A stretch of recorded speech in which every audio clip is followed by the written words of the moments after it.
boripo. Ayiwo kele chile. En tout cas, Ayiwo y a pas son deux. Ayiwo c'est la différence. Nene ouais bilo. Ayiwo kele chile. Abaye bige ma bo se bulo mo ya se mo. Ayiwo kele chile. Ayele ni sare ne bulo chile to mo ya se mo. Ayiwo kele chile. Asabu de ni bo se bulo mo ya se mo. Asabu Maria no mezeo. Tapu pole no mezeo. Tapu lisi no mezeo. Bobo lo bola no mezeo. Abi anji ko de adebo. Wasima de adebo. Ayiwo segbe adebo.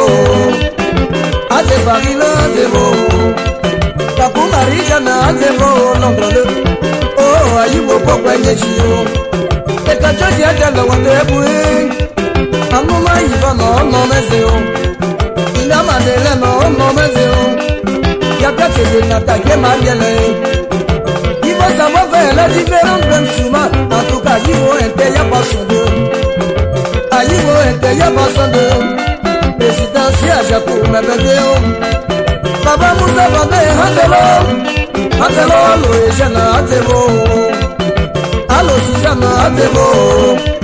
Abuato Neso Atebo. Bonito Atebo. Yahweh le jeu est de Seyo Atebo. Chatelo Atebo. Commandant Maturé, au moment mais c'est vous qui dites que maman va. Mais ne baissez pas ma tour Atebo. Ano innocent du chivoye. Asalebe Pisa Atebo. Otilise Gagayeleo. Otile Nama Bieneo.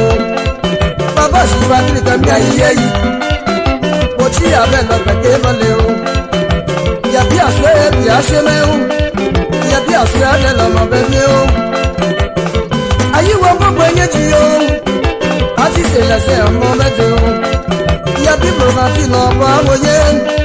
Asi pasi se basi ọba abẹbẹ o. Ayisa dẹfẹ ọba abẹbẹ o. Kọyọ maẹsọ ọba awoye. Ayiwo gbogbo enye ji sọ o. Ayiwo si aboki.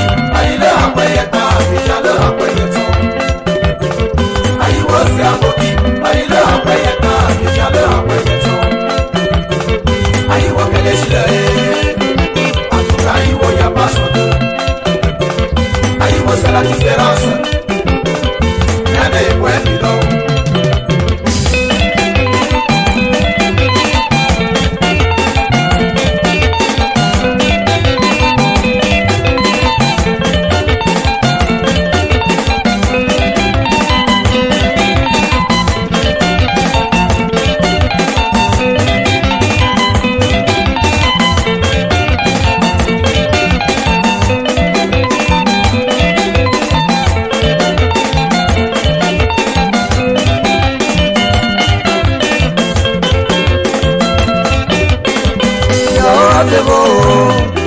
Jean-Marie Vianney Atebo. Atanya Sona Atebo. Eda Emmanuel Atebo. Jean-Marie Sigé Atebo. Madame Gabriel Atebo. Chatola Apa Atebo. Amafia Lida Apa Abonye. Oge Peme Yachete Atebo.